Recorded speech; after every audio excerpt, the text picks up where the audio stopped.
participants, esteemed members of the Diplomatic Corps, His Excellency Mr. Norio Maruyama, the Ambassador of Japan to South Africa, and the Ambassadors and High Commissioners of Mali, the DRC, Indonesia, Mauritania, Pakistan, and Peru, as well as officials from the African Union and JICA. Allow me to extend a warm welcome to this webinar on Japan, Africa, and the Free and Open Indo-Pacific, which is co-hosted by the Department of Political Science at Stellenbosch University and by the Embassy of Japan in South Africa. I am Scarlett Cornelissen, Professor at the Department of Political Science at Stellenbosch University.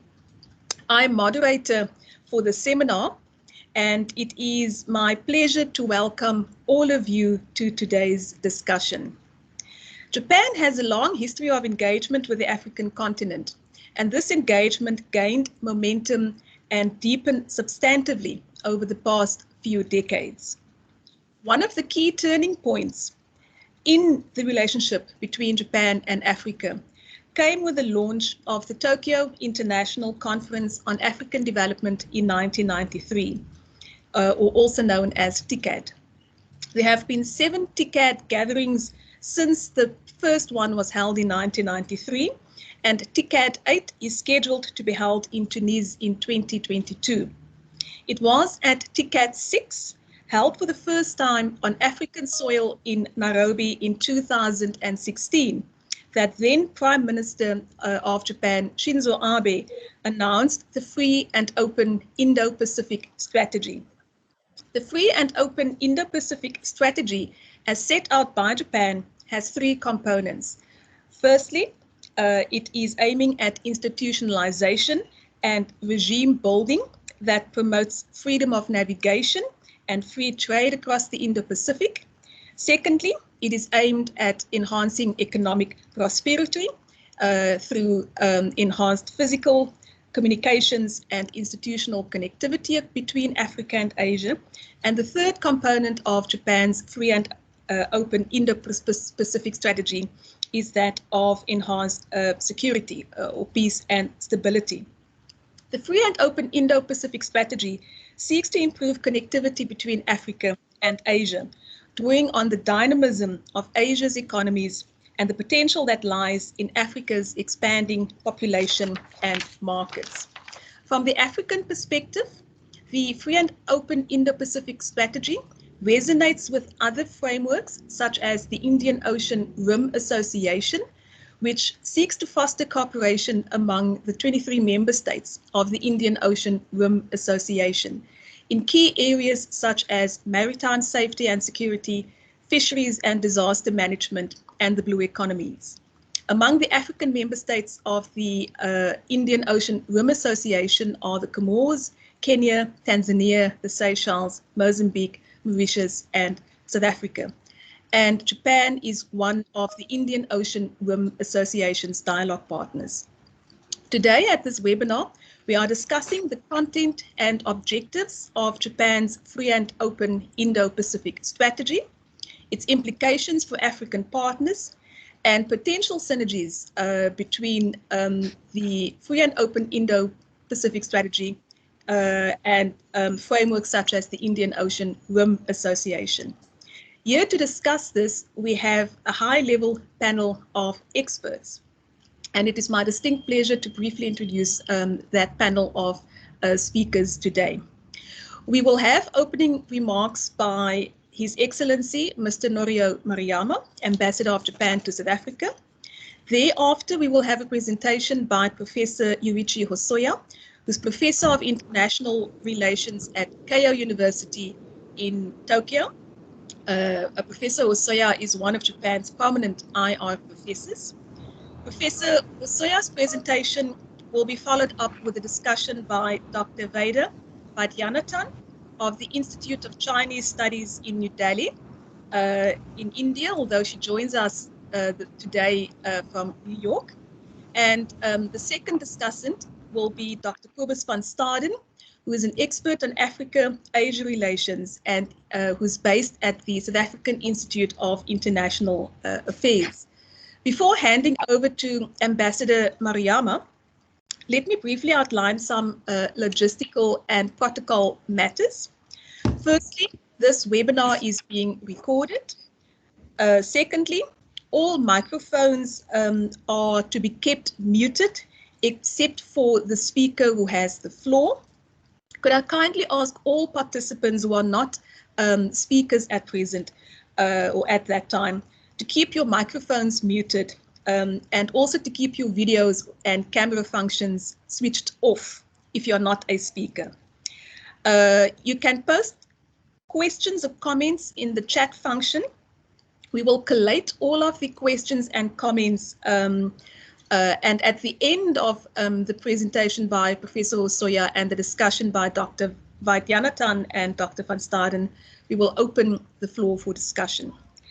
So with those brief opening remarks, it is my distinct pleasure now to introduce Ambassador Maruyama. His Excellency Mr. Norio Maruyama is Ambassador of Japan to South Africa. Mr. Maruyama entered the Japan Ministry of Foreign Affairs in 1983 after completing studies at the University of Tokyo. During an illustrious diplomatic career, Mr. Maruyama served in missions in France, in Cambodia, and the European Union. He was, amongst others, Minister and later Ambassador of the Japan mission to the European Union. Mr. Maruyama has served as Ambassador to South Africa since January 2019. I now hand over to Ambassador Maruyama.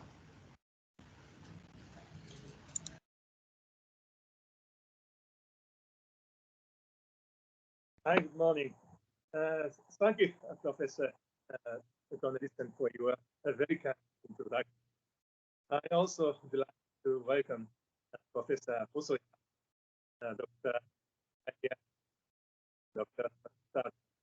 I look forward to your talk on FOIP. The vision of free and open Indo-Pacific, we call this FOIP, was launched at Nairobi in 2016 by the Prime Minister of Japan at the occasion of Ikka. Since then, Japan has been promoting this vision, focusing on three pillars. The first one, promotion and consolidation of fundamental principles of the international community. The second one, the first of economic prosperity, including through ensuring activity. And the third one is commitment to peace and stability, including maritime security. FOIP is an inclusive concept, open to cooperate any countries which share the same value and vision. The world has become increasingly complex in the Indo-Pacific region. There are challenges. The importance of U.S. engagement is obvious. The collaboration among like-minded countries is getting more and more important this year. Cooperation in Japan, Australia, India, the U.S. become active. The Japan Leaders Conference was held just a week ago. ASEAN has shown ASEAN outlook to Pacific. At the recent Japan Summit meeting, the leaders of Japan ASEAN confirmed FOIP and ASEAN outlook on the Pacific. The interest in the Indo-Pacific is growing in Europe as well. Foreign Minister Motegi Toshimitsu recently the EU counterpart, and FOIP was one of the important subjects discussion. So, how about Africa? What about countries that share Indian Ocean, such as South Africa? What will be the interest be for South Africa to be part of it? In which area will cooperate possible or practice? For the interest of those who will try to find an answer to the question raised, I would like to share with the participants of today's session 4 areas in Japan promote in order to realize FOIP. First, promoting and consolidating fundamental principles of the international community, such as democracy, human rights, rule of law. Second, maintaining, strengthening the multilateral trade system and international rule-making. Third, enhance connectivity in the region. And four, maritime security. Concerning the connectivity in the region, and especially in Africa, Asia, please have a look at the video uploaded in the Ministry of Foreign Affairs website to get here. I suggest you to go through the Japanese embassy's website. It will be easier to find this video. US, the Mombasa port in Kenya, and Ilawa, a special economic zone in Myanmar, both of which received. Are you sure? Good food.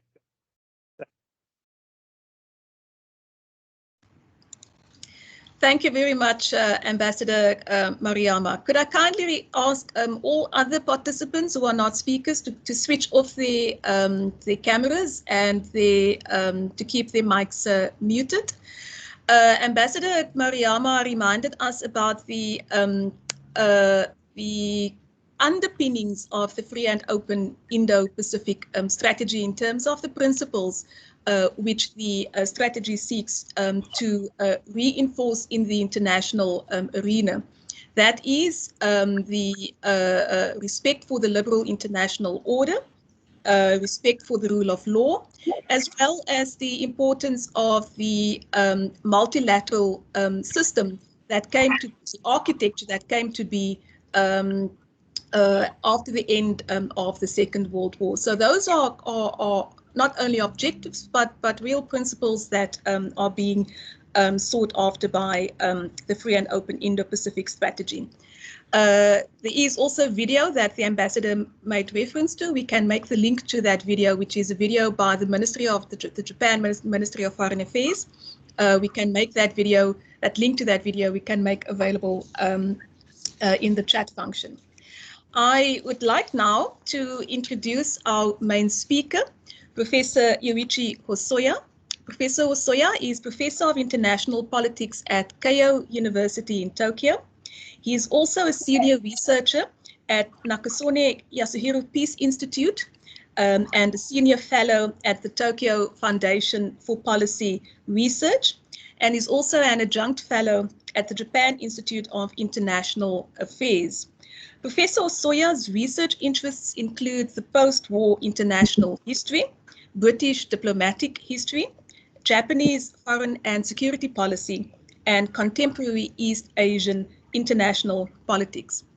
He's a regular contributor and commentator in major dailies and weeklies such as the New York Times, the Washington Post, the Financial Times, and also some Japanese newspapers.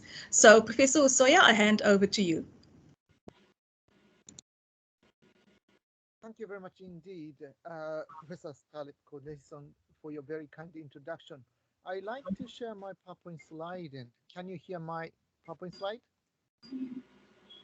Yes, we can see it. Yes. Okay, wonderful. Thank you very much indeed. And well, I'm very delighted to be back in South Africa, even though I'm now staying in Tokyo at my home, but far away from South Africa. But I could see you. I could see your face, and also I can join the discussion at your webinar. It's a wonderful time because thanks to these kind of technological devices. But these technological devices are not alone that that actually connect us. In the Pacific Ocean actually connects us as well. Because of the existence of that huge ocean, I mean the Indian Ocean and the Pacific Ocean, we are actually a neighboring countries.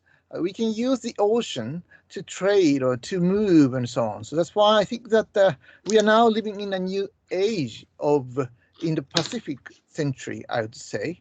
And I'm also very grateful for Ambassador Maruyama. I have known him for many years, and he is one of the best or the most respected diplomat. So I'm very glad that he is seconded to South Africa to try to make Japan closer to South Africa. And I think that he's very active in trying to connect the two countries, including organizing this kind of seminar. So I'm really grateful for all the organizers of this event.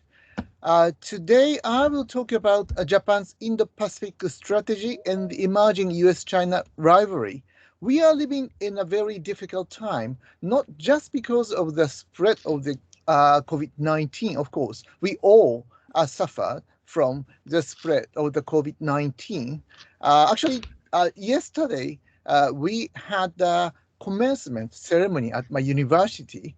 I went there to meet my students, but I'm sorry for my students because actually we had to provide lectures or seminars online. It's much better for us to meet in person, but because of the spread of the coronavirus, actually, we have to stay home and we have to rely on these kind of technological devices. But this kind of spread of the coronavirus is not alone, which actually suffer us. At the same time, emerging a US-China rivalry is a new danger or new risk for us all. Particularly after Joe Biden became president of the United States in January this year, it seems that the United States is focusing on the importance of norms such as democracy or human rights and so on, rule of law. That's why it would be natural for the United States to be tougher on China.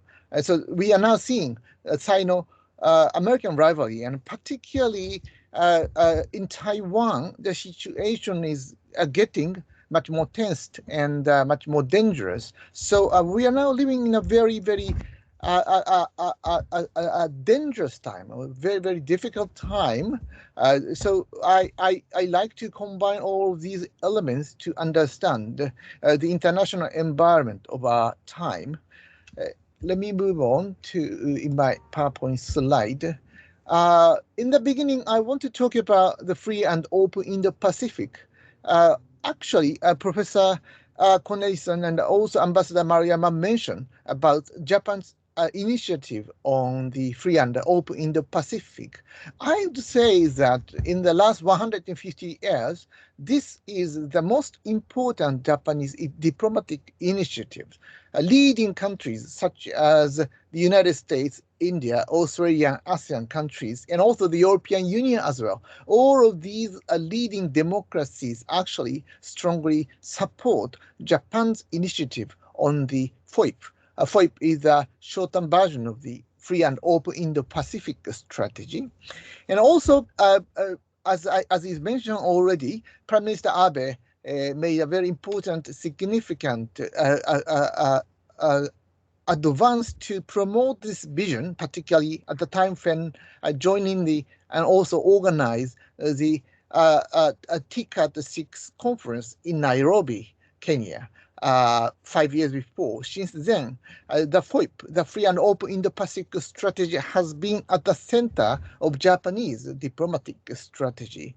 And now this strategy is furthermore advanced and also promoted with the coming of new Prime Minister of Japan, Yoshihide Suga. Yoshihide Prime Minister Suga has been also showing his very strong interest as well as his very strong leadership in promoting this diplomatic initiative. And also President Biden, after he became president in this January, began to support and began to promote this vision, the vision of FOIP. So now both the United States and Japan, with new leaders, are showing a greater, initiative to try to promote this vision. So that's why I think that this is important to understand what Japanese government is trying to promote, trying to do with this diplomatic initiative. So first, I want to talk about the origin of this diplomatic initiative. as is mentioned before, and as I talked a little bit before, this Japanese initiative, or Prime Minister Abe's initiative, was launched at the TICAD 6 conference in Kenya, Nairobi, in August 27th, 2016. The main focus of the main aim of this policy is to try to consolidate the rules-based international order in an uncertain time. In his speech, he said that, quote, Japan bears the responsibility of fostering the confluence of the Pacific and the Indian Oceans and of Asia and Africa into a place that values freedom, the rule of law, and the market economy, free from force or coercion, and making it prosperous. The population in Asia living in democracies is more numerous than that of any other region on earth. Asia has enjoyed growth on the basis of the democracy, rule of law, and the market economy that has taken root there. Sometimes I see some misunderstanding about this Japan's diplomatic initiative, as some people usually tend to think that this is a strategy to contain China. To tell the truth, it is impossible for Japan or any other country to contain China. China is too big to be contained. Not just that, China is Japan's biggest trading partner. So it would be nonsense to try to stop that economic growth of China, or to try to contain China.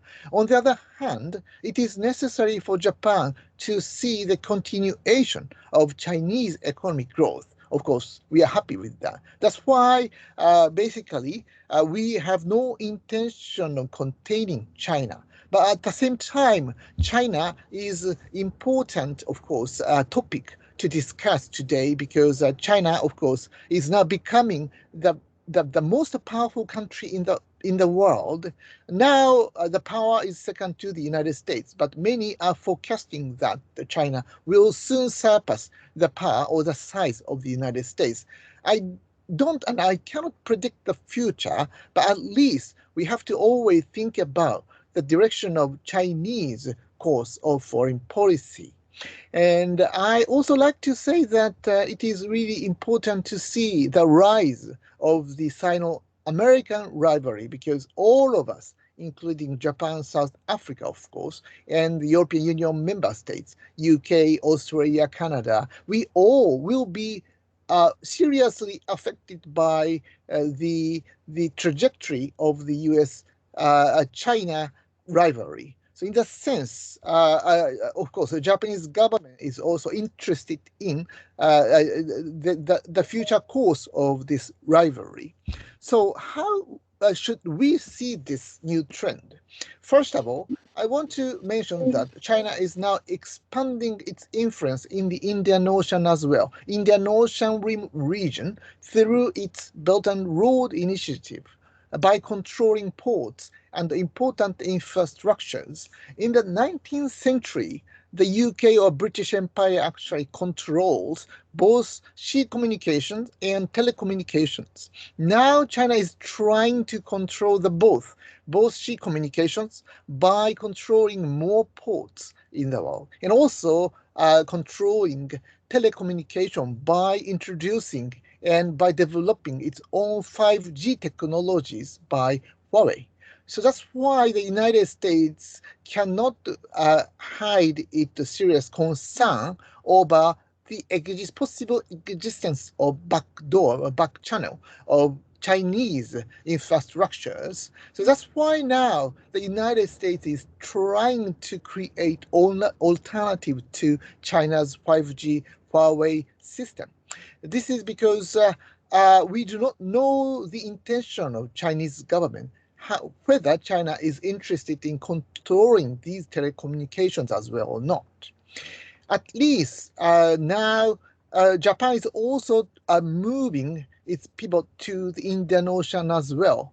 I would say that every leading powers, United States, China, Japan, the European Union, Russia, all these powers are strongly interested in the future international relations in the Indian Ocean. Indian Ocean is now becoming the center of global politics. with that, I would say that South Africa will play much more important role. This is part of the reason why I'm now talking at a seminar, I think, in South Africa, because more and more people are interested in the future of the Indian Ocean region.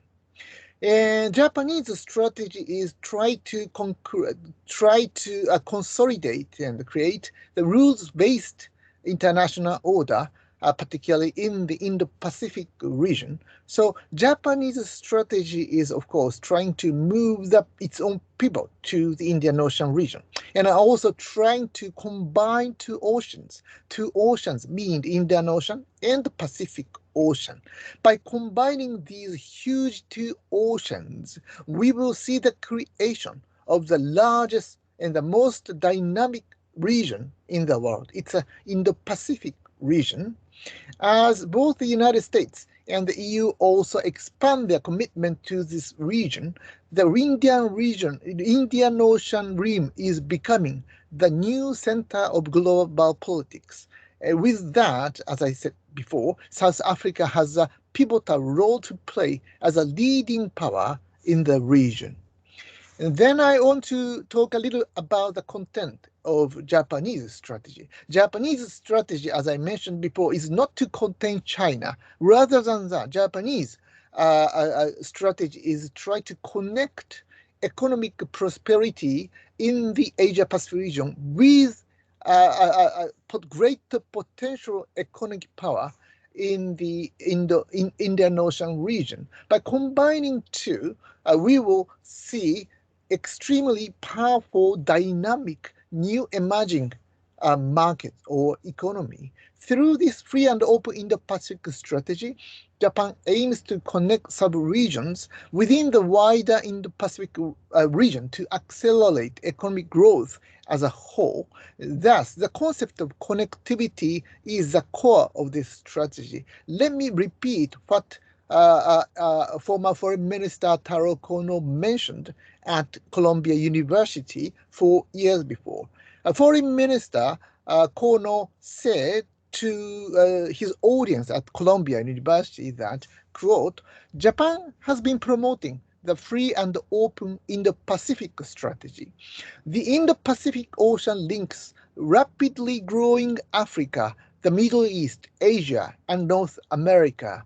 It is indispensable for Japan, United States, and like-minded countries such as India and Australia to maintain and develop a free and open maritime order based on the rule of law in this region.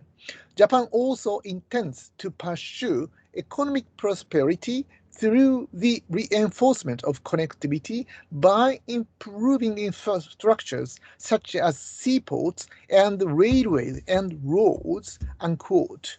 Let me remind you that nearly 3 or 4 decades before, Japan actually did exactly the similar kind of things in Southeast Asia. In Southeast Asia, Japan provided the largest amount of ODA to the region, and also trying to link Northeast Asia with Southeast Asia. The reason why Japan is now expanding the region is that in East Asia, we mean that Japan, China, South Korea, and so on, we will enter soon into rapidly aging society. Not just Japan, but South Korea and China will become the most rapid aging society we have ever experienced. In the sense, of course, the population will shrink. With that shrink, Chinese power will shrink as well. But at the same time, Japan and China or South Korea, we all have technologies. We all have financial resources. With these financial resources and technologies and so on, with these, we can provide these kind of things, resources to the Indian Ocean Rim countries or Indian Ocean Rim region. And by combining two things together, with East Asian financial resources, technology, and the manpower and so on, and also the rapidly growing markets of Indian Ocean Rim countries, by combining these, we will be able to enjoy the continuation of economic growth, even though East Asian country will enter soon into Asian society. So this is the essence of Japanese FOIP strategy by connecting sub-regions around that ocean rim. Then I will also talk about the three pillars of the free and open Indo-Pacific strategy. Already Ambassador Maruyama and also Professor Cornelissen mentioned a little about these strategies, so I will skip some of that. And then I also like to again introduce what former Foreign Minister Taro Kono said 3 years before, quote, "The Indo-Pacific region, which extends from the Asia-Pacific through the Indian Ocean to the Middle East and Africa, is the core of global development, where more than half of the global population resides. I am sure that maintaining and strengthening a free and open maritime order of the Indo-Pacific region as a global commons will bring stability and prosperity equally to all countries in this region," unquote. So thus, as I mentioned before, I think that this strategy is important because this is a new region. Indo-Pacific region is a new region. So that's why still it's a kind of a making process. We are now at the middle of that process of the creation of new huge region of the Indo-Pacific. So it will be possible to see that China will fulfill the vacuum in the region by bringing its own Belt and Road Initiative. If so, China will become a huge empire stretching around the region, and China is powerful enough with its economic power and also with its military power to control some countries or strategically important places in the region. Rather than that, Japanese government is trying to create the rule of law, not rule of jungle, where military power can decide the future. On the contrary to that, Japanese government is trying to consolidate the rule of law. With that rules or with that international law or agreements, we can have a much more predictable future in the regional politics there. And then this is a basic map. There is a Pacific Ocean and the Indian Ocean. By combining two regions, Japan is trying to create a new region with its free and open Indo-Pacific strategy. The contrary to the FOIP or the free and open Indo-Pacific strategy is that any one country will dominate the region, like China or the United States. One country will become a predominant power in the region, then the region will become closed region. If the empire detests some country or try to exclude other countries, then we cannot enjoy freedom in the region to trade or to move or to cooperate. That's why it's important for us to have really free and open Indo-Pacific region. So this is the essence, I would say, of Japanese foreign policy. And then American response to Japan's initiative was quite positive. On November 6, 2017, when President Trump officially visited Japan, he endorsed Japan's initiative on the FOIP. Then the two governments needed to coordinate their policies. At the summit meeting in Tokyo, when President Trump visited Japan, two governments issued a kind of a joint communique type of thing. And in that, it is said that, quote, "The two leaders confirmed that a free and open maritime order based on the rule of law is a cornerstone for peace and prosperity of the international community, and called on all states to respect freedom of navigation and overflight and other internationally lawful use of the seas, and reiterated that both countries intend to continue to fly, sail, and operate wherever international law allows. The two leaders stressed the importance of the Indo-Pacific region, which is the core of the vitality of the world, with its vast population and economic dynamism, unquote. The problem is that soon after this summit meeting, I mean November and December 2017, the US government under President Trump actually issued a new national security strategy as well as new national defense strategy. With these documents, the United States government clearly criticized Chinese behavior with this free and open Indo-Pacific strategy. And then after that, Chinese government began to think that this is a US-Japan alliance strategy to try to contain China. Because American approach to the FOIP, free and open Indo-Pacific, has been much more military-oriented and relying heavily upon American military power. So that's why it would be natural for Chinese government that the United States must be at the driving seat. And Japan is, as always, follower to that. Chinese government thought in that way, and the Chinese government doubted Japanese intention of the FOIP. As I mentioned, Japanese FOIP vision is inclusive and open, and no will to exclude any power. But on the other hand, the United States strategy of the FOIP, as I said, is much more military oriented. That's why China doesn't like to see it. And then there is a difference between Japanese softer approach to the FOIP and American harder or military-oriented approach to the FOIP. But soon after that, interestingly, American State Department also published its own version of the FOIP, slightly different from Pentagon's version of the FOIP. So there are two versions of FOIP in the US government, State Department version and Pentagon's version or Department of Defense version of FOIP. And then let me move to the next slide.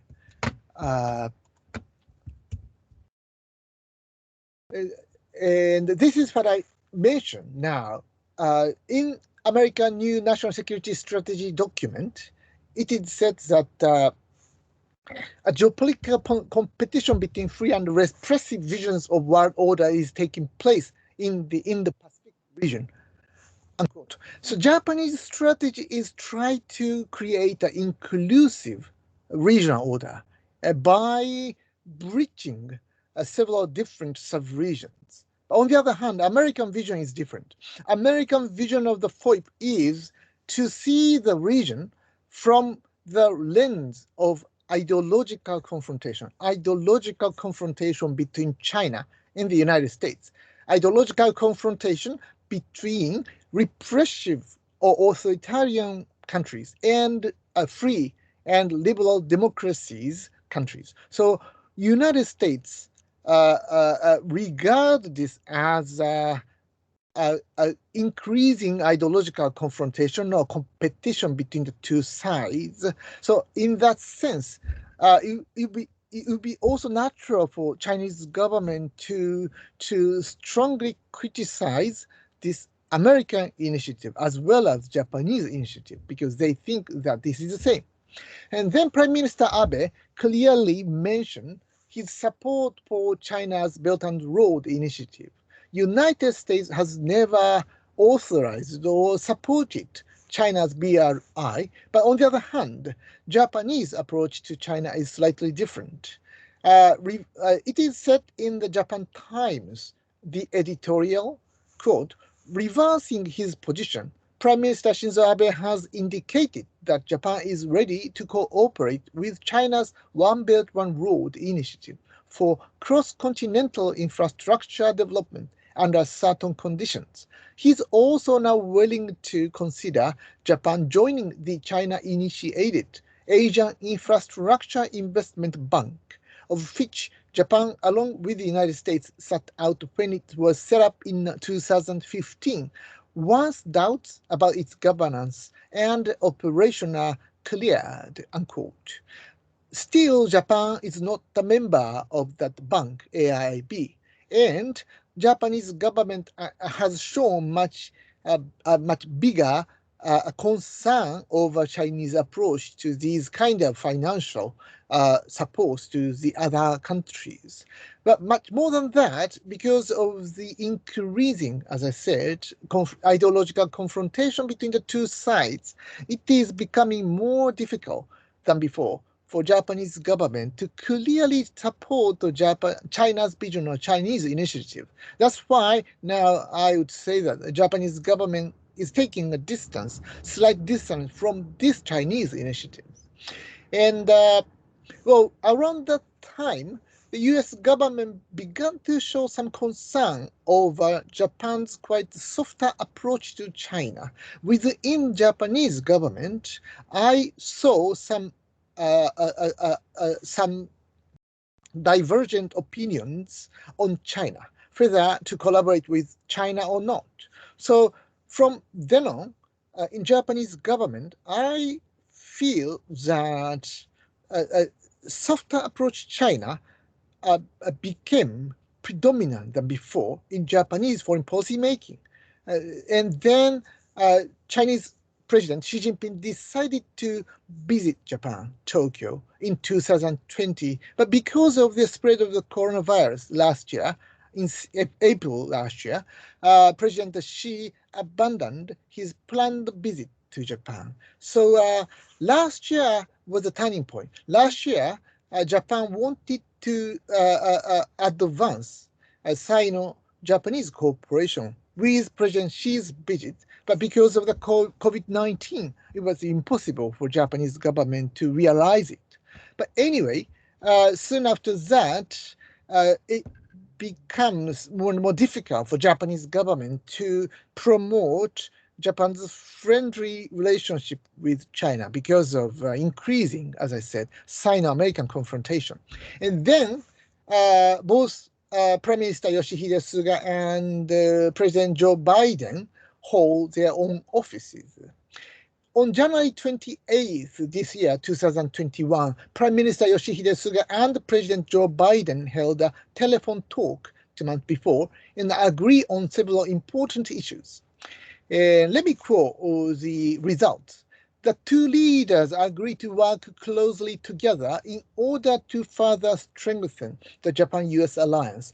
President Biden also expressed his unwavering commitment to the defense of Japan, including the application of Article 5 of the Japan-US Security Treaty to the Senkaku Islands, and reaffirmed the US commitment to provide extended deterrence to Japan. The two leaders share the view on the importance of strengthening the US presence in the Indo-Pacific region. They also affirmed that they would work side by side to address regional challenges and to realize a free and open Indo-Pacific, unquote. It was significant, and it was also historic because previously it was reported that Joe Biden didn't like the word free and open Indo-Pacific because he thought that this concept was created by President Trump or his advisors. It was wrong to assume that. Actually, Kurt Campbell, senior official within the White House in the current administration, advised to President Biden that it's not Donald Trump, but it's Shinzo Abe who actually created this concept. It is important for the new US administration to strengthen the alliance relationship with Japan. So that's why it would be better for the new administration in the United States to support the Japanese initiative of a free and open Indo-Pacific vision. And previously, within Japanese government, there was some voice which actually tried to abandon this Japanese initiative because they thought that President Biden didn't like it. But actually, with a huge effort to try to explain this to President Biden, actually President Biden accepted the concept and began to support or promote this free and Indo-Pacific vision. 2 months before, last month, I went to the Prime Minister's office to talk with Prime Minister Suga on this. And Suga, I talked about this. I talked about President Biden's decision to authorize this free and open Indo-Pacific vision. And it seemed that the Prime Minister Suga was quite happy with that because he was the person who tried to convince President Biden to promote this concept because this is a Japanese initiative. So this is a huge new step forward. And not just that, with the coming of the Biden administration, we saw the first ever Quad Summit conference. This is a new dawn. I think I regard this as the Declaration of the United Nations of 1942, the January 21st version of Declaration of the United Nations. In January 1942, the four powers were United States, UK, Soviet Union, and China. But nowadays, the four liberal democracies or the four powers are United States, Japan, India, and Australia. These four powers are trying to consolidate some important norms in this region, the region of Indo-Pacific. And with this first ever Quad Summit conference, four leaders decided to promote this Japanese vision. In the Quad leaders' joint statement, the title is Spirit of the Quad. It is written, quote, "We bring diverse perspectives and are united in a shared vision for the free and open Indo-Pacific. We strive for a region that is free, open, inclusive, healthy, anchored by democratic values and unconstrained by coercion," unquote.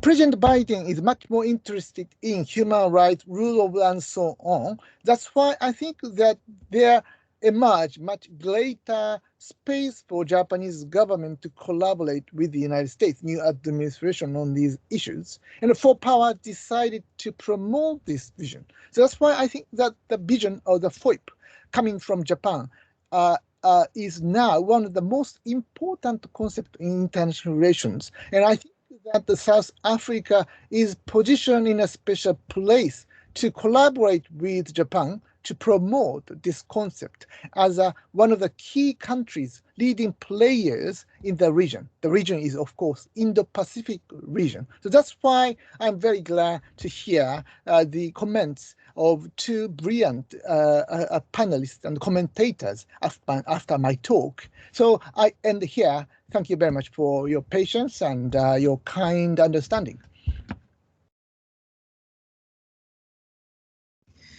Thank you very much, Professor Hosoya.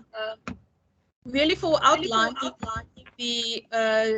mapping the geopolitical landscape around the free and open Indo-Pacific strategy, and also pointing us to other major stakeholders in the free and open Indo-Pacific strategy as a diplomatic tool. I'm sure there are many points for discussion and that there are questions that will follow from your presentation. We remind participants that they can post their questions on using the chat function, and we will have a Q&A session after our next two speakers where those questions will be discussed. Our next speaker, she's going to act as a discussant of Professor Hosoya's presentation, is Dr. Vader Vadyanathan. She is a visiting associate fellow at the Institute of Chinese Studies in New Delhi in India, although as I mentioned, she's currently joining us from New York. Vader completed a PhD from the Center for African Studies at the University of Mumbai, but she also spent time at Harvard University as a fellow. She was a fellow, I think, on 2 occasions with the Institute of Chinese Studies, Harvard Yenching Institute at Harvard University. Vader works on Indian and Chinese resource diplomacy on the African continent. And Vader, we look forward to your comments. Thank you, Scarlett. It's a pleasure to be speaking at this panel, and I'd like to thank the organizers, especially Scarlett, for inviting me. While the FOIP can often be a challenging construct to pin down, as the Indo-Pacific region is geographically extensive, culturally and politically diverse, with each country dealing with a different primary theater and varying policy priorities, Ambassador Maruyama and Professor Hisoya have brought clarity to several complex concepts pertaining to Japan, Africa, and the FOIP. Ambassador Maruyama's talk focused on the philosophy underpinning the Indo-Pacific Strategy, the democracy, the respect for human rights, and freedom and rule. He mentioned that the aim is economic prosperity, and the three pillars are promotion and establishment of the rule of law, freedom of navigation and free trade, pursuit of economic prosperity, commitment to peace and stability. He also underlined that it is an inclusive concept, and boosting connectivity with several important infrastructure projects was a key component. Professor Hosoya's talk, and he spoke extensively on the subject, focused on the Japanese FOIP in the emerging US-Chinese rivalry. He began by telling us Biden's presidency seems to focus on norms, taking a tougher stand on China. And given the many uncertainties of our time, including the sensitive situation in Taiwan, we are living through a dangerous time. However, FOIP is one of the most important Japanese initiatives, and it has enjoyed considerable support from different corners of the world. And therefore, it has become a center of Japan's foreign policy. And ever since Prime Minister Abe introduced it in Kenya during the TCAT 6. And since then, there has been seamless support, even with the next Prime Minister Suga. The main aim of the FOIP, according to him, is also to consolidate the international-based rules order, especially in an uncertain time. This, according to him, is crucial, as Asia houses more democracies than anywhere else in the world. He, however, pointed out that there is a larger narrative that the FOIP is aimed at containing China. He argues, on the contrary, that the world stands to benefit from China's growth. However, he also pointed out that through the BRI, China is increasing its control in the Indian Ocean by controlling more ports, by developing 5G technologies, by controlling telecom infrastructure. And one is not really always sure of the intentions of the Chinese. He also mentioned that the Japanese strategy of FOIP is largely, on a broad level, the aim is to combine two oceans, Indian and the Pacific, and the various sub-regions. And this would create the largest and the most dynamic environment in the world, especially with emerging markets. This would not only make it the center of global politics, but other countries, smaller and middle powers so far, like South Africa, will have a very important role to play in the future of the Indian Ocean region. He also pointed out that East Asia faces a unique challenge, that of an aging demographic. This would eventually lead to slower growth rates. But with the financial and technological resources at their disposal, richer East Asian countries can work with countries in the Indian Ocean region to help boost their growth, and in some way offsetting the challenges that come with an aging society. Professor Hosoya stressed that the Indo-Pacific in many ways is a new region idea, and no one country should ideally dominate the region or exclude others. Freedom, if that happens, then the freedom of the region will be called into question. In this context, he highlighted how the difference of the vision of the FOIP differs between the American and the Chinese and the Japanese. He added that this difference in the vision added fuel to the argument that FOIP is a concept crafted to contain China. He highlighted that the US's vision is much more militaristic than Japan's, which is more inclusive, open, and even softer. Interestingly, he pointed out that the Pentagon's version and the State Department's version of the FOIP themselves are different. So clearly, there are several visions floating around. However, there is a need to tell the difference in approaches. For instance, if you look at the fine lines, PM Abe has supported the BRI, while the US has not. Therefore, the argument that this concept aims to contain China from the Japanese perspective does not hold much water. Professor Hosoya also pointed out that there are divergent opinions even with the Japanese government, within the Japanese government, on how to approach China. And often the Chinese, the approach to take a softer perspective has taken precedence. However, increasing Sino-American competition and President Biden's vehement support of FOIP has had repercussions on China-Japan relations. He concluded by calling Biden's administration a new dawn. And in this context, he also mentioned that countries like South Africa are key actors.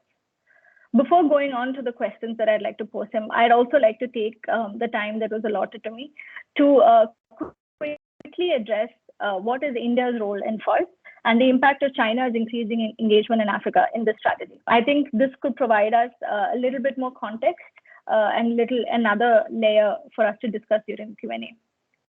So India's vision of the Indo-Pacific region, as articulated by Prime Minister Modi in Singapore a few years ago, extends from the shores of Africa to that of the Americas.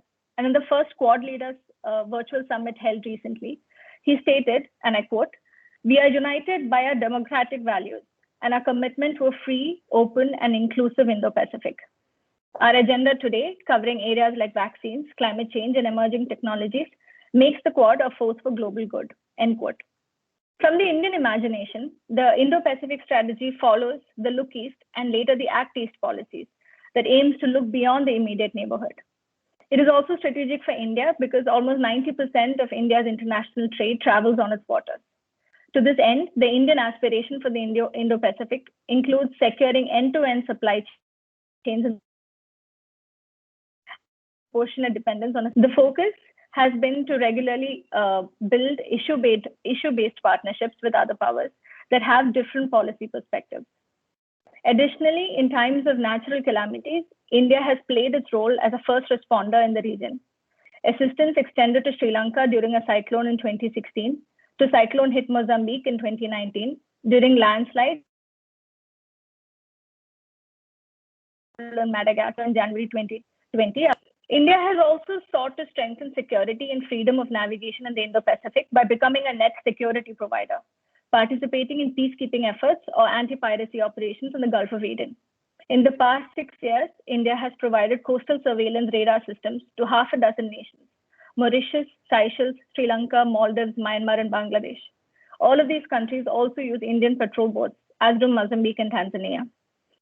New Delhi has also increased its defense training programs in the region, with mobile training teams deputed to 11 countries, from Vietnam to South Africa, as well as Sri Lanka, Bangladesh, and Myanmar. With regard to Africa, India already shares a multifaceted relation. Today, cooperation between New Delhi and countries in Africa extend to multiple sectors, including health, agriculture, capacity building, and manufacturing. Notably, in 2019, the e-Arogya Bharati, telemedicine, and e-Vidya Bharati, tele-education projects were launched, building on the Pan-Africa e-Network project that promises access to premier Indian education institutions and to medical experts in the country. A priority area of collaboration would be to ensure direct participation in COVID-19 relief and equitable vaccine access efforts and boosting capacities of Africa's health systems. Already, the India-Africa health cooperation is comprehensive. It involves national, state, and subnational actors working towards augmenting African institutional and individual capacities. It includes exporting low-cost generics, building health infrastructure, providing aid, technical assistance, and hosting medical tourists. African countries are therefore increasingly becoming foreign policy priorities for New Delhi, and their support to the concept of Indo-Pacific is therefore vital. In this regard, it is pertinent to note the role of China in the region, not only because it is the largest trading partner for countries in the continent, but because its engagement with them is layered as it is extensive. Most visibly, it has helped meet some of Africa's infrastructure financing, estimated to be around $130 to $170 billion, and is now the single largest financier of African infrastructure, financing 1 in 5 projects and constructing 1 in 3. When I asked Chinese engineers working on the Dar es Salaam port project, the Matwara gas pipeline, the Standard Gauge Railway, or the Zanzibar International Airport, who their biggest competition was in the African infrastructure landscape, they all had a common answer: other Chinese companies. Beyond infrastructure, though, Chinese agriculture firms are using artificial intelligence to solve issues like the fall armyworm infestation in Zambian farms, setting up agriculture technology demonstration centers. Chinese tech firms like Huawei, ZTE, and China Telecom are setting up ICT systems across Africa and investing in African startups. The Chinese state is distributing COVID-19 vaccinations, discussing ways to Africa Continental Free Trade Agreement. However, China has also been facing serious pushback with charges of xenophobia, mistreatment of local workforce, sustainability of Chinese financing, viability of projects, to name a few.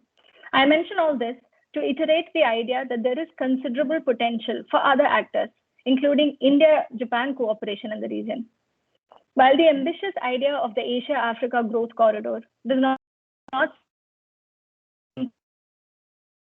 since the vision statement in 2017, the Confederation of Indian Industry and the Japan External Trade Organization have started the India-Japan Business Cooperation in Asia-Africa region. The Japan-India Startup Hub was also conceptualized as part of a joint statement signed between the Ministry of Economy, Trade and Industry in Japan and the Ministry of Commerce and Industry in India. There is considerable potential for synergy across a range of sectors by leveraging individual strengths with Indian IT and Japanese advanced manufacturing, and further in maritime security, connectivity, achieving sustainable development goals, digital economy, R&D, technology, climate change, and capacity building, to name a few. To conclude on a realist note, both India and Japan have had tumultuous relationships with China in the past. And even as future challenges cannot be wished away, India remains steadfastly committed to a rules-based order and an Indo-Pacific, which is an avenue for global prosperity and connectivity. It is important, therefore, as Japan, India, and many African partners continue to explore possibilities and evaluate strategic implications, to not lose the idea that the free and open Indo-Pacific is in everybody's interest, and to not reduce it to a zero-sum concept. To kick off the Q&A session, I just have to ask the big question. Given the concept, given the title for today's theme, today's talk, I think the question is, what is the role of African countries? I know, Professor, you mentioned South Africa in passing, but other East African countries, what is their role in the Japanese vision of the FOIP? And how critical is their support for the concept to really take shape? Thank you.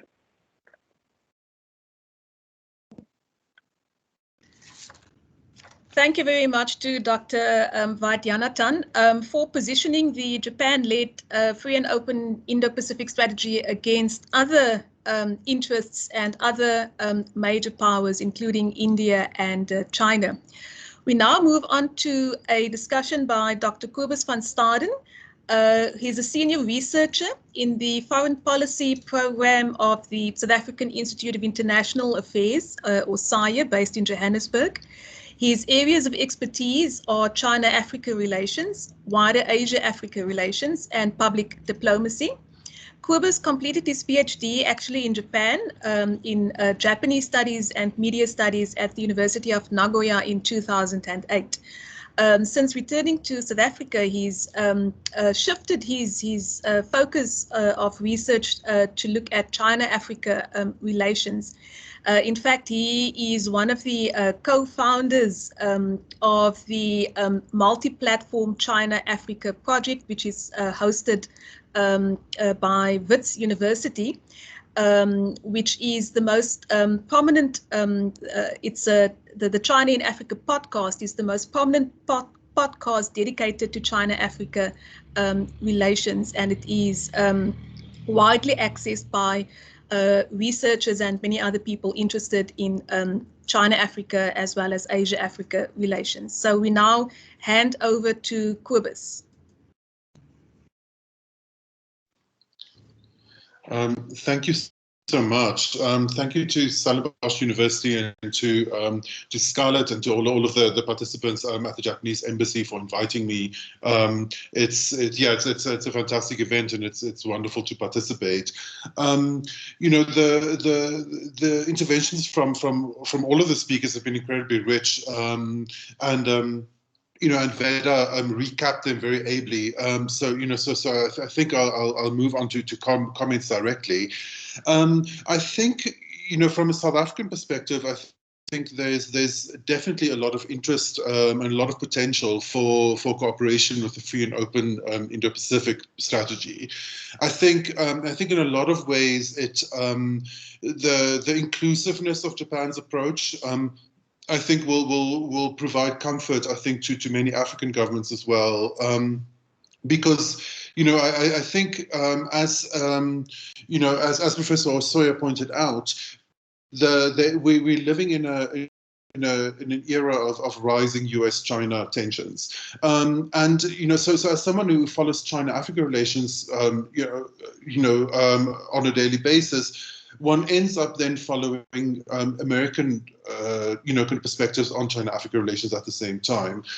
And one of the things that we keep seeing is a lot of a kind of a zero-sum approach by many American colleagues to this issue, and at the same time anxiety among African stakeholders about being forced to choose between the two, or being kind of caught in between the two. And I think this is true for many areas in the global South, and I think it's particularly true for the Indian Ocean region. I think in order to move forward in a productive way, it is useful to take a look at some of the things that China provides to this region, particularly in Africa, and to then see what the opportunities are for other forms of cooperation. I pointed out, the issue here is it's a misnomer to talk about a containment of China, but at the same time, I think opening up other options for the global South in their collaboration will be welcomed, I think, by many actors. I would hazard to guess also some actors in China. Excuse me. I think one of the key roles that China is playing, obviously, as Vader pointed out, is as an infrastructure provider. Here, I think there's a lot of potential for Japanese cooperation. I think the massive role that Japan has played in Southeast Asia as an infrastructure provider and financer there, provides an amazing kind of precedent for greater cooperation with Africa, as some Japanese entities are already doing. Keep in mind that there's two issues around the Chinese infrastructure provision in Africa. One is the quality of the infrastructure, which there's been a lot of kind of rumor raising about quality of Chinese infrastructure, which I think has over the last while been has dissipated to some extent, but you do see these conversations continuing, and so Japan's focus on quality infrastructure provision and its elevation of that into the G20 process, I think provides a space to discuss infrastructure standard setting in Africa, which I think will be useful for everyone. At the same time, the other issue related to Chinese infrastructure provision is debt and financing, and obviously, over the last year, we've seen Zambia particularly, but several other African countries kind of hovering on the brink of debt distress, and the process of trying to lessen that debt distress has been a complicated one, and one in which, kind of on the one hand, China, I think, has been in some cases more helpful than some other G20 partners, but in other cases, China's been roundly criticized, particularly for the opacity of its lending and its debt negotiation processes. So, what we've seen coming from researchers on Chinese financing in Africa over the last year or two has been, many are predicting a significant plunge in Chinese financing to Africa. We're already seeing it. Particularly Chinese Exim Bank and Chinese Development Bank financing to Africa is declining. So I think there's a space there for Africa to widen the number of partners it works with in relation to infrastructure, and to see what kind of opportunities there are for trilateral cooperation as well. So in that sense, Japan's openness to possibly collaborating with China on some of these issues echoes some of the openness we're seeing from Europe on these issues as well, where there is a greater focus in countries like Germany, for example, on trilateral cooperation in Africa with China. So as Professor Hosoya pointed out, this stands in contrast to the United States' vision of the free and open Indo-Pacific, and I think this event is incredibly helpful in highlighting these kind of philosophical differences, and to open conversations about how Africa should fit into these different visions of the free and open Indo-Pacific. I think it'll be extremely useful for Japan, for India, for both of them to provide, ongoing kind of inputs into African conversations about these issues, particularly because I think many African countries are worried about being pulled into a kind of a Cold War style, kind of standoff between powers like the United States and Australia and China on the other hand. A situation that many African countries can't really afford at the moment, because China is such a massive trade and investment partner. I think what should, another point that should join that conversation is that I think many African countries are very grateful for all of the work that's going into trying to maintain the rules-based international order. But one should also consider the fact that that despite the rules-based international order being legally, providing legal equality, many African countries still face other forms of structural exclusion from many areas of the global system. So the issues around the difficulties of finding financing for African infrastructure, particularly as the Continental Free Trade Agreement is kicking into action and therefore requires a lot more cross-border infrastructure, those two can't really easily be picked apart. So it's one of the reasons why China is playing such a big role in places like Africa is because it provided some alternatives for African countries that found themselves stymied, in trying to kind of move forward with development, and particularly infrastructure-led development, in the face of some of these structural exclusions. So I think it would be extremely helpful for Japan to kind of capitalize on that potential bridging position as a country that is both a trusted development partner to Africa, has a long proven track record of infrastructure-led development in the other parts of the global south, and who is open to a cooperative relationship with China to then find spaces in which to deal with some of the issues that are making African countries anxious about the rise of China in the Indian Ocean. Those would include an increasingly kind of robust Chinese presence, which also includes an increasingly militarized Chinese presence. A lot of pressures to around kind of dealing with some of these red lines that China is kind of putting down in relation to Xinjiang, Hong Kong, and so on. So there's the African governments are finding themselves, I think, under increasing pressure from China under these issues, but I think fear at the same time that if that's simply kind of casting their fate with an American vision of the free and open Indo-Pacific would leave them with fewer development partners rather than more development partners. So I think so I think China and India both are in a unique position to try and kind of push that forward. One of the issues I think that will be particularly important to tackle, and in fact, I would, kind of segueing in this towards the end of my comments, and just a question to Professor Hosoya is, how do we foresee climate change impacting on the free and open Indo-Pacific strategy? It's increasingly an existential issue for several countries on the Indian Ocean rim, particularly in South Asia and the Indian Ocean island states off the coast of Africa.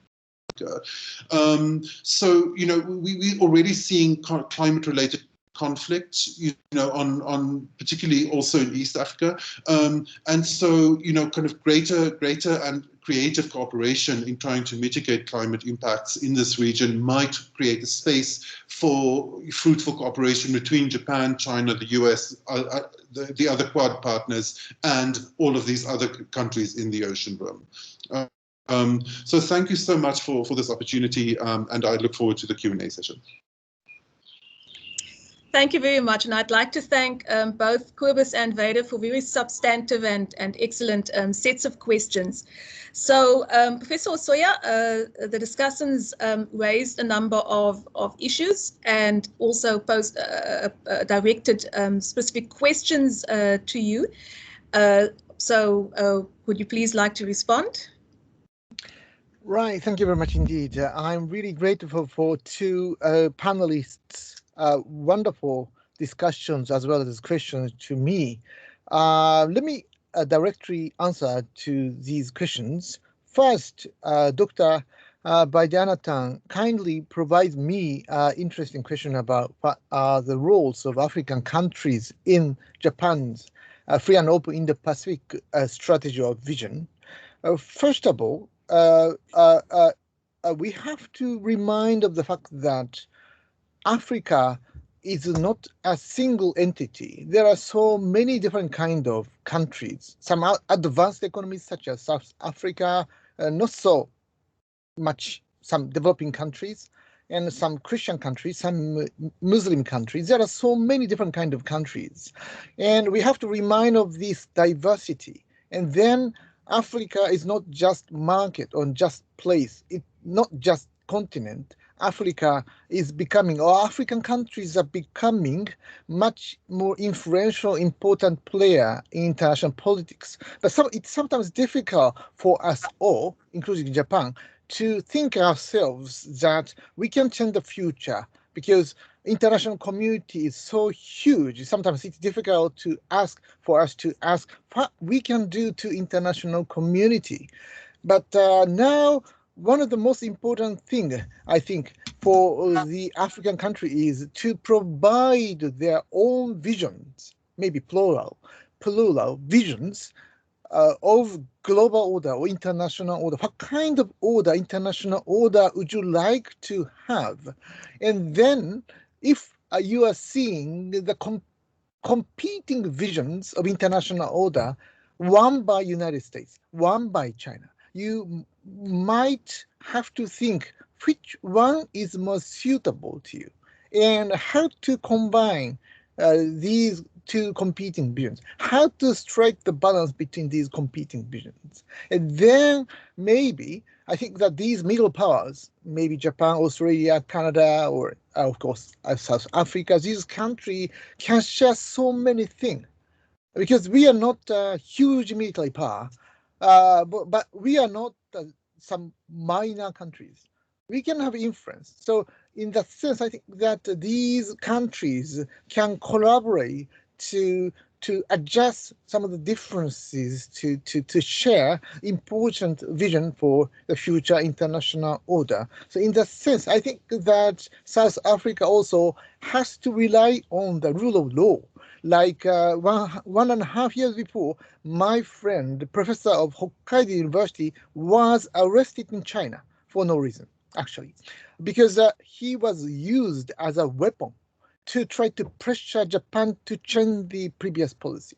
And I think some of the panelists, some of the speakers, some of the participants in this webinar will in the near future be arrested in China with no reason, only for the purpose of pressuring South African government to change the previous policy. It's awful to be in a jail for 10 years, more than 10 years. Many Japanese business people are now in jail in China for no reason. To try to, for Chinese government, these business people are useful weapons, tools to change Japanese policy towards China, like a human rights issue, Xinjiang issue, and so on. So Japanese trade with China is so huge. So that's why Japanese government seems to be quite reluctant to put the pressure by sanction China on Uyghur issues because of the murder in the Uyghur region. Actually, Japan is the only country among the G7 member states, a group of 7 summit member states, not to sanction on this issue. So Japanese approach is quite soft, but other 6 powers have already decided to sanction China. on these human rights violations. So in that sense, it's a really difficult issue. We have to strike the balance between these important norms, human rights, rule of law, and so on, with our own business benefits or interests. So we are now living in a very difficult time, but we ourselves, Japan, South Africa, the African countries, have to decide actually our attitude towards these regions. Of course, for everyone, money is important, but on the other hand, money is not the everything we have. We have our pride, our dignity, our human rights, and so that's why we have to think about that. Then let me answer to Koba's question, quite interesting one, on the quality of Chinese infrastructure and how to coordinate our policy towards China on these issues. Of course, China is the largest provider of infrastructures in African countries, and it's really beneficial, I would say, to African countries. My mentor, when I was an undergraduate student at that time, my former supervisor is now the president of JICA. He is directing the important Japanese ODA policy together with Prime Minister Suga. And at the time of the TCAT 6 conference in Nairobi, he was in a position, Professor Kitaoka, now president of the JICA, was in a position to try to collaborate with China. He's a realist as a political scientist, but he really understands the importance of coordinating differences to collaborate with China, because we cannot do such kind of thing as China is doing in African countries, because China's financial resources are huge, and China have been providing huge amount of infrastructures in African countries, even though some of the quality is quite problematic and difficult, but the size is so huge. And also, I would like to say that China is a great learner. China always tries to learn something new. So if we put pressure upon China, or if we consult with China, China will probably change their attitudes on these issues. There exist core interests such as Taiwan issue and Tibet issue and so on. They wouldn't change their attitude, I'm sure. But other issues such as Chinese ODA policy or infrastructure exposed to African countries, I think that China is a great learner. So we can consult with China to try to advise or change the Chinese policy course. And with that, I think that Japan can collaborate with South African countries, South Africa and other African countries, because Japan has had 1,300 years of engagement with China. We have rich experiences and history. That's why, based upon that history and experiences, I think that Japan can become a quite good guide or entering point to increase our relationship or friendship or cooperation with China. I stop here. Okay, thank you, Professor Hosoya. We have not that much time left before our webinar ends in about 7 minutes, but there are 2 questions from participants which I would like to direct to you. There is the first question by Nakamura-san, who says that he didn't understand well the difference between the State Department version and the Pentagon version of the Indo-Pacific. Which one is ideological, or are both ideological? That's the one question. And then, so we have a bit more questions here, but I'll ask the next question by another participant, which says Japanese universities have some of the most globally renowned programs and centers focused on disaster risk reduction and climate change. Are there any prospects to collaborate together with South African and African universities to enhance disaster risk management, capacity building, and research initiatives? May I answer now? Yes. Okay, thank you very much. Thank you. Actually, I didn't answer to the question by Kobas on the climate change, so I will also add my answer to this question as well. First, the difference between State Department approach and Pentagon's approach. Of course, they are coordinating.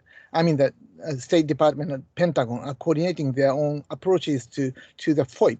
But basically, Pentagon's FOIP is heavily relies on its a military policy in the Indo-Pacific Ocean because it's a single entity, such as the Seventh Fleet. The extent of the activity of the Seventh Fleet of U.S. Indo-Pacific force actually corresponds with Pentagon's approach to the region. It means that it doesn't include the East African countries. It just includes the middle of the eastern part of Indian Ocean because of the structure of U.S. military forces. So in that sense, it doesn't have. I mean, the Pentagon's approach actually doesn't have it's a stronger link with East African countries.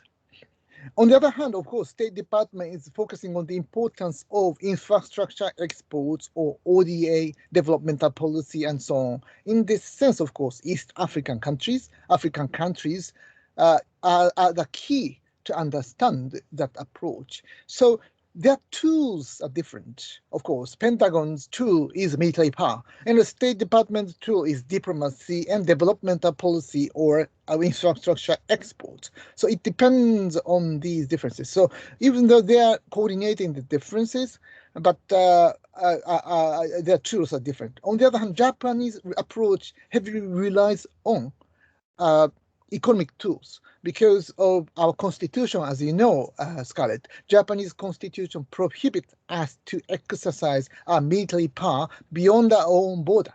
So that's why we cannot use our military power, or we cannot project our military power beyond our own border, unlike the United States. So that's why our heavy reliance on economic tools actually corresponds with State Department's approach. So this is a big difference. And also, Japan is good at disaster relief and humanitarian assistances and also climate change as well. So Japan is good at these kind of things. So in that sense, I think that Japanese human security approach, even though Japan was and has been trying to enter into the permanent member of the United Nations Security Council, we have to undertake some of the security burdens of the United Nations. But of course, we can dispatch our military forces to faraway countries. That's why, to try to collaborate more with the United Nations, Japanese government has been relying on these issues of security issues like humanitarian relief, humanitarian assistance and disaster relief, and so on, climate change as well. So in that sense, I think that Japanese approach can provide something to African countries because, of course, health issues as well. In the Quad Summit conference, we couldn't focus on the military issues because we don't like to exclude China too much or isolate China too much. And India is very close position to Japan. India doesn't like to make the Quad quite confrontational to China. That's why both Japan and perhaps India could collaborate to try to make the document less confrontational to China. If we focus on climate change or COVID-19 issues and so on, of course, there are many room for China to join in the cooperation. So that's why I think that the Quad is opening the door to China as well to collaborate with. So in that sense, I think that South Africa can share some of the Japanese approach to China in these areas. So I think I stop here. This is my question to these questions.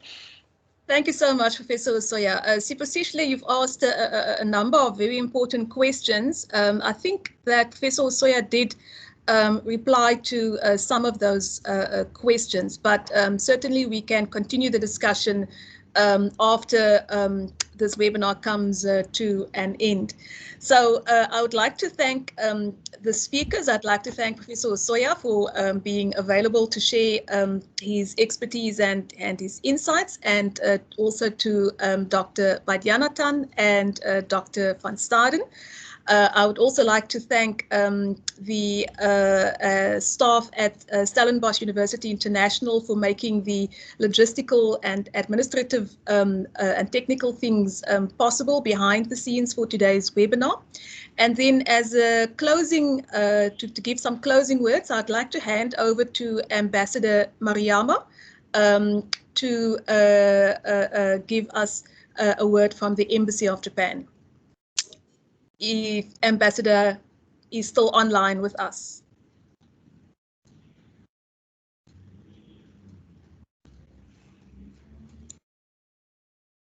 Thank you, Ambassador.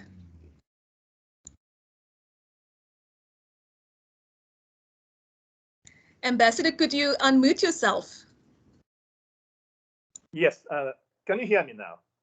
Yes, and it was so exciting, Yes. discussions, and I feel myself very much enriched about all the circumstances surrounding the FOIP and the standing point of the India and Africans and how the African feel this FOIP, especially with their relation with China. It's quite interesting thing to learn for myself as well.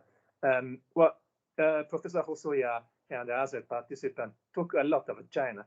So allow me to, before ending this webinar, to touch upon about Japan and China relations, because it's important for the all of the persons who are participating for this webinar to know where we are and what is the basic relation between Japan and China. I just want to say 2 or 3 points to understand better our relations. Stable relationship with China and Japan is important, and not only for our two countries, but also for peace and prosperity of the region and the international community. And also, I want to point it out that we are the world's second and third important largest economies. So Japan, China share responsibilities to address regional and international issues. And our two countries can meet the international community's expectations when we can fully fulfill the responsibilities.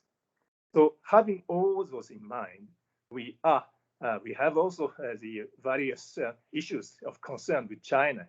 So, and Japan will continue to maintain its positions and to to resolve those issues. Our approach is to, one by one, taking the opportunities of high-level contacts, such as the meeting between the foreign ministers, between the leaders, and yes, and while we are requesting China's responsible action. So this is a way Japan is doing its relation with China. And to coming back for the FOIP, I just want to say one thing that the Foreign Minister Motegi said at his foreign speech at the Diet January this year, 2021, and start quote, "The relevance and significance of this vision are growing as we advance towards the post-COVID-19 era." I end the quote, and thank you very much for giving me opportunity to say a few words at the closing. Thank you very much. Thank you very much, and that closes the webinar session for today. And again, to the participants, to those who joined the discussions, and those who asked questions, thank you indeed for your interest. We would have liked to discuss more about the African perspective and the South African viewpoint, but I think this webinar is an entry point to a longer and a larger discussion, which will hopefully there will be opportunity for us to engage with each other in different formats on the topic of the FOIP as well as the African position within the FOIP. So once again, thank you and goodbye. Thank you very much. Bye.